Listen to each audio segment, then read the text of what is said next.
One thing about how to slay your marriage is to love who you love the way that you love, and not because someone else tells you how to love. So tonight's episode is going to be about collectibles. Collectibles. Yes, comic books. Statues, comic book statues, those things, figurines. Things that people will be like, "Why are you getting that?" Because I like them. How about that? Man cave stuff. My topic is going to be about how to slay your marriage. Okay.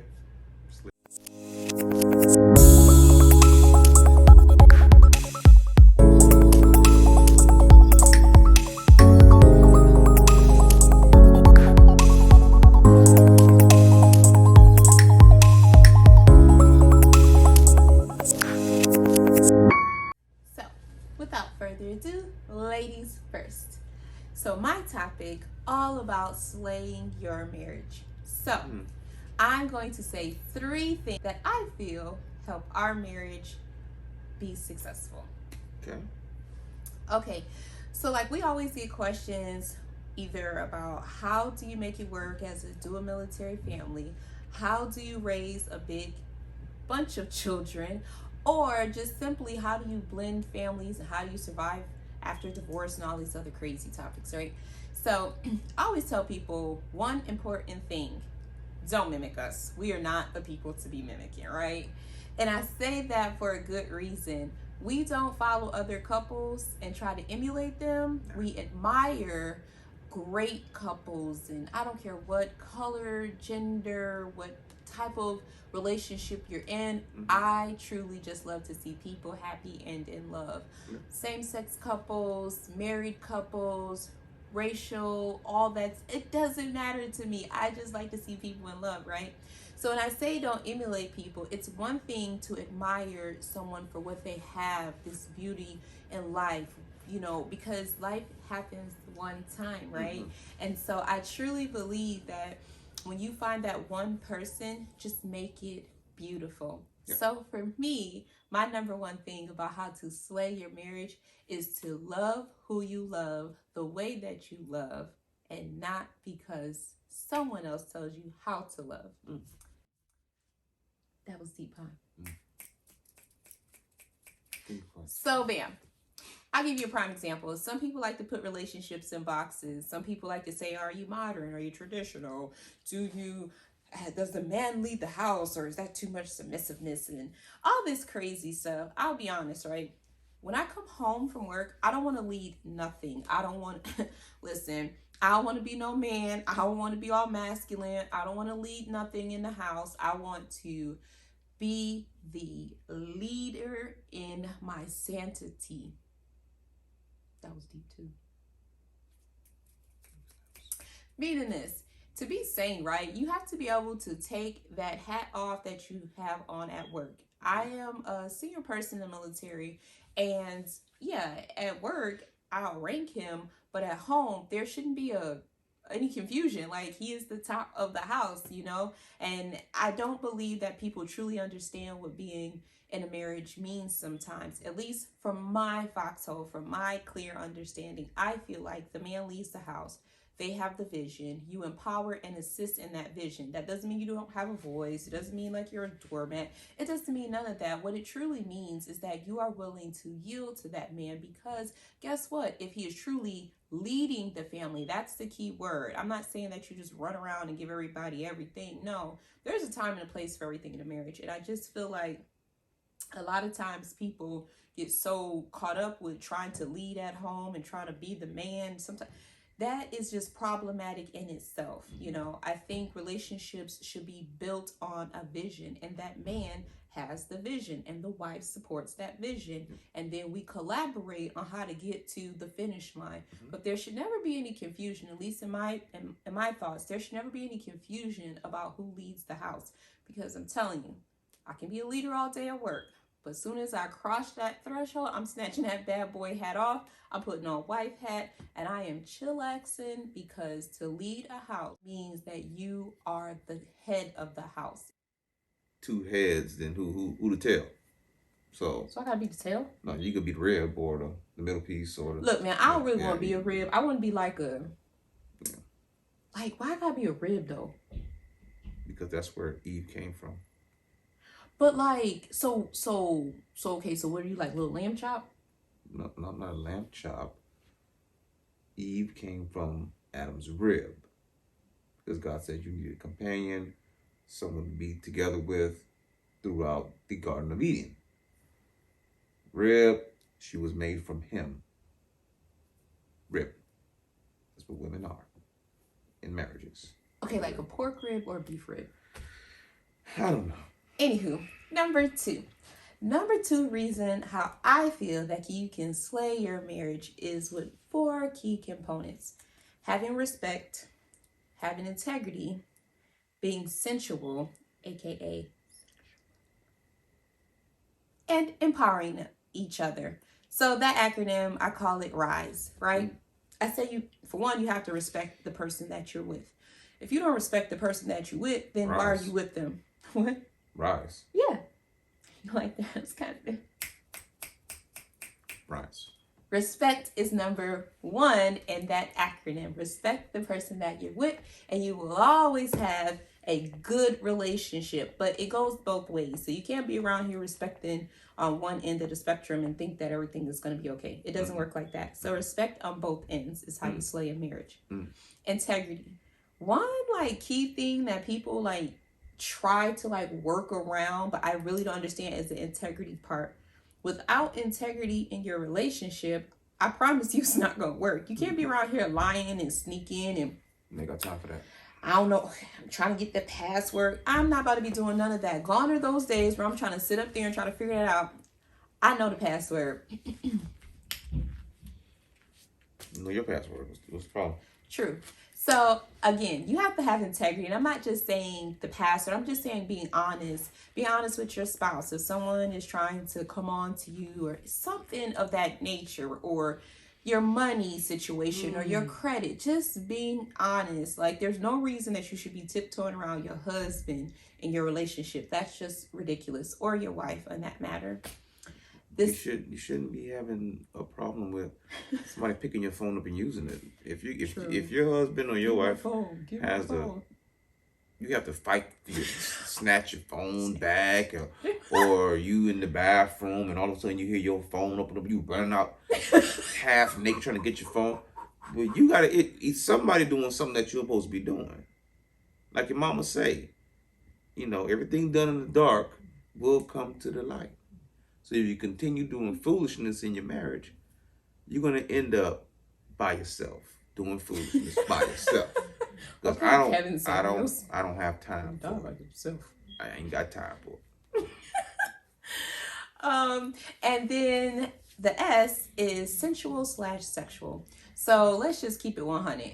I don't know how people think in a marriage you're not supposed to have sex, you're not supposed to love on this person, you're not supposed to care and value their body, who they are, just their love. It doesn't have to just be the sex part, but the love of that person. Like, you cannot, and again, these are my views, you cannot have a successful marriage without being attracted to someone. And if you're not attracted to them, why are you with them? I'm not saying that they have to have a BBL or a bang body from whatever, but BBL. Yeah, so that's like it's like cosmetic surgery talk. BBL. Anywho, okay. I'm not saying that you have to be a supermodel, right? I just feel like you should truly love what you see, like a little chocolate. Okay, I'm serious. No. You have to be attracted to the person you love. Without being attracted to them, then it's not going to end well. I don't care if the person is the nicest person in the world that can cook and clean and all this other stuff to the gods. At the end of the day, if I'm not attracted to you, it's just not going to work. It's like, nah, bro, I'm not. I'm just no. Like, no. But I mean, I don't want you to touch me like you touch me. I'm like, ooh, creep. Like, no. So you definitely have to have that sensual, sexual, just that person just makes you all easy inside. And then the 4th thing is empowerment.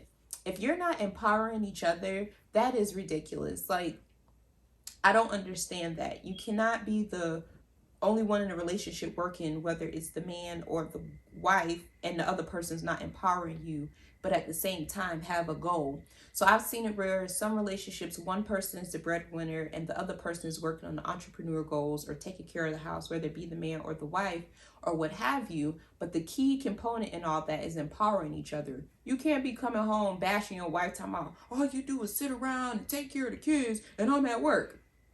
Well, was that the agreement?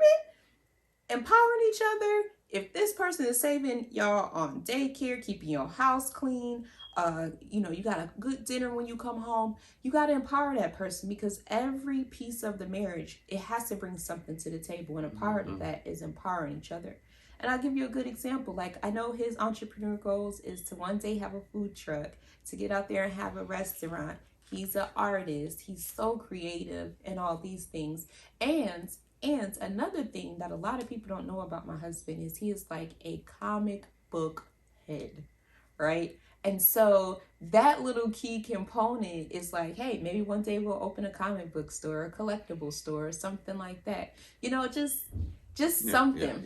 Yeah. And this one, she's a people's person when it comes to coaching and mentoring someone. Very direct. So some people. Well, if you don't want to know the truth, don't ask her. Because when you get on the phone and come with your problems, be prepared to, get your little notebook out, take some notes, get ready for some homework, those types of things. So, her degree is in social psychology. Mm-hmm. So you might want to, when you ring that phone, just be prepared for some things to help you get better. She ain't got time to sugarcoat because she got stuff to do. So if you trying to looking for a sugarcoat and a yes man or a yes woman, don't call that one, because she's real deal Holyfield when it comes to, self-investment. Self-investment is lucrative. But yeah, so in a nutshell, just empowering each other, whether it's who's going to work, whether it's just the simple things of, babe, you look really good today, or babe, you know what, your ideas, or babe, let's learn about these stocks together. Whatever that entails, if you're not empowering your spouse, you are not going to make it very far in that relationship. Because one thing that we all love, I don't care what your love language is to be appreciated. And with that appreciation comes empowering each other. Mm-hmm. So that's my little piece on today's about how to slay your marriage. My third and final thing is have fun in your marriage. I say that because some people that follow us either on our Facebook, our Instagram, in our military life, our social life, or even being around our kids, the one component with me and my husband that is always there is the comedy. Whether it's waking up in the morning, he told me something, you brush your teeth today? Or stupid stuff like that. Or what else? Don't try to play me. What's another one? Like, we just goofy. Like, we do. I do the TikToks. I'm the one with all the shenanigans. TikTok like queen. That. Whatever. I don't know. We're just always making the relationship fun, and I think that comes from over 11 years of being friends. And then on top of that, we're just naturally goofy people. And so I say that to say that you don't have to be a comedian in your relationship, but you darn sure got to make every moment fun, because marriage can be so fun. The kids are jokesters. We're jokesters.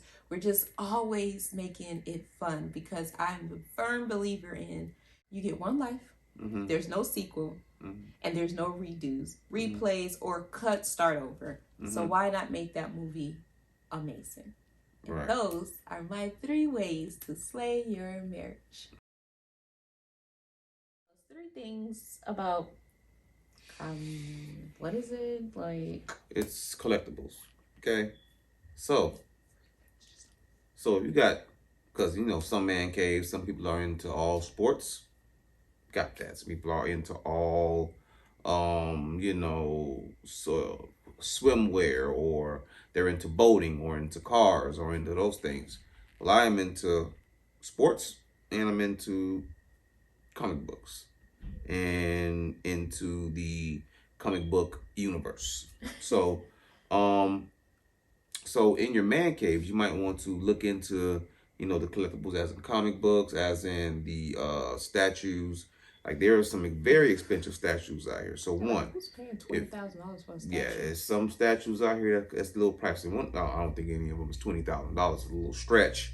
You might talk about $2,500. So let me interject. Whoa. No. Mm-hmm. I surprised him and took him to a Comic-Con in Atlanta. Mm-hmm.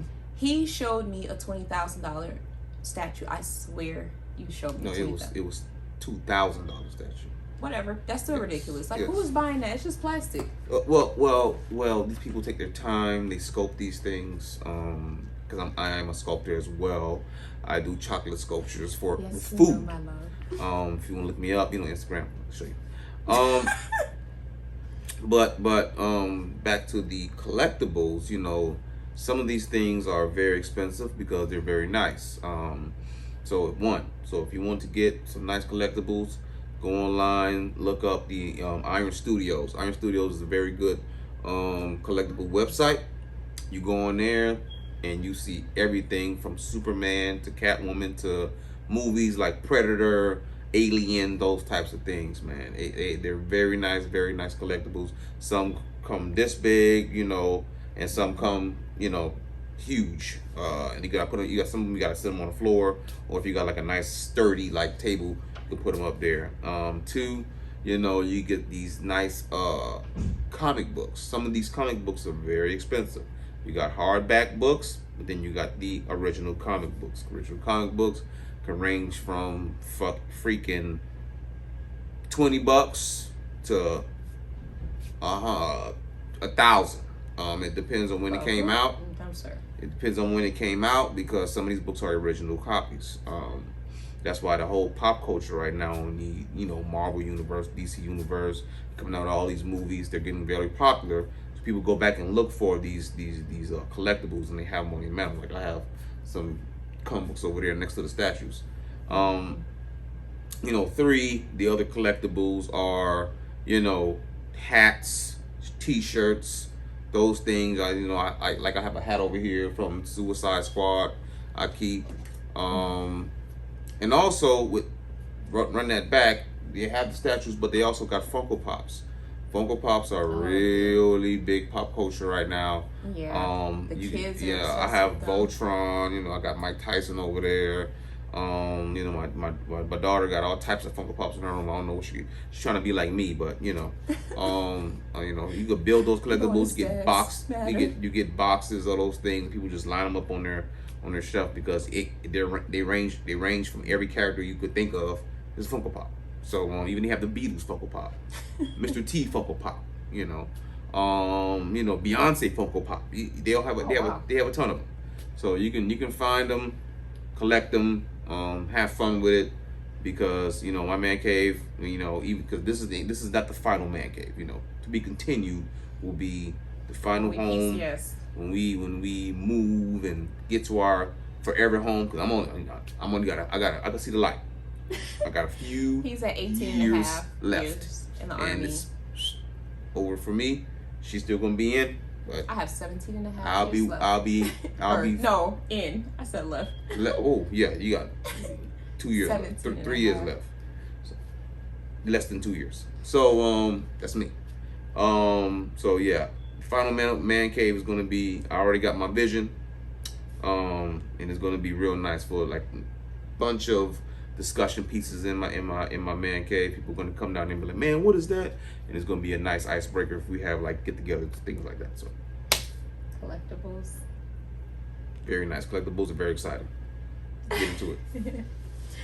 So thank y'all for joining us this fine evening as we talked about how to slay your marriage, which was my topic, and collectibles and all these great things about being in the man cave. So as you know, this show is a combination of being married in the man cave. It's where I, Bernadette, take over the man cave from Laron, who's always in here either teaching me something about man cave life or just a time to spend some quality time with my husband and have touchy topics in the man cave. So without further ado, until next time,